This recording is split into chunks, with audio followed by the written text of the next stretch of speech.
Jung. He kind of was my life savior. When I was going through this rampage of destruction, like I went to divorce in 2015, and I became someone I did not recognize. Relationships tend to bring out the shadow, right? Relationships will F you up, yep. Right. So when I read Carl Jung and his theory about the shadow self, I was blown away. Because for the most part, we are blinded to our shadow. Like we have this like one dimension sort of personality where we see what everybody else is doing wrong, but we are in this self-righteousness that we think oh no, I'm not like that. I don't do that.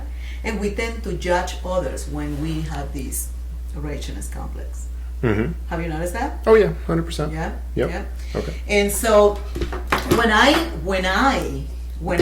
realized my shadow, I was like blown away. I couldn't believe the things that I was capable of. I mean, I don't know. Like you said before we started, you're Latina, so I can definitely believe the things that you're capable of. It's Latina, and I grew up in a really dangerous neighborhood, so my shadow was like.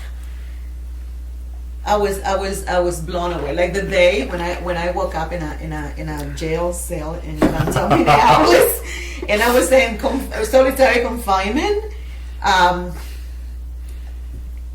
I was like, what did I do?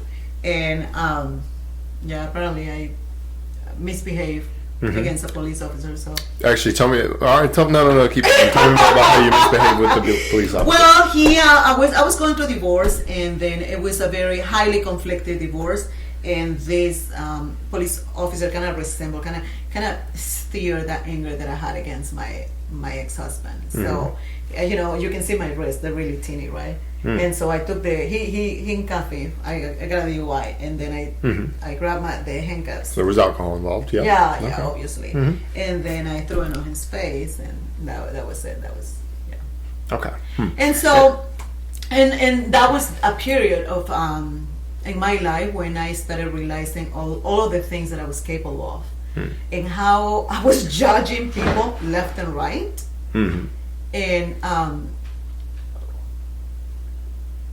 when you judge people, this was a huge awakening that I had. When you judge someone, it's because that person is showing a trait something that's inside of you. That is inside of you. Oh, you know that. Oh yeah. Wow. Yeah, I mean, I've been learning about some of this stuff, obviously. See, sometimes I feel like that's a little bit, I'll let you keep going in a second, but sometimes I feel like that's a little bit like cliche. You know, it's one of these sayings that we say, like, when you're judging someone, it's because, your perception of others is a reflection of you, right? And it's like, okay, yeah, but maybe not always. I don't know. Okay, but like I agree with the general principle. Anyway, so keep going. No, I'll tell you something. Obviously, you're just starting to be, right? You have a few years, and I'm like, the journey of the shadow is something that happens, and sometimes it's a waiting for you. You meet someone with, it's usually trigger in relationship. And you're going to meet someone who kind of matches your shadow, and so it's going to start being at the ends. And it's great because it's all it does is self-awareness. Like you become self-aware of your traits. Okay, so this is interesting. Yeah, someone who I do believe in the idea that we meet people in our lives, like we get into relationships with people that we're attracted to based on our energies, right? So for example, like if you're in a bad place or whatever, if you're insecure, if you're jealous,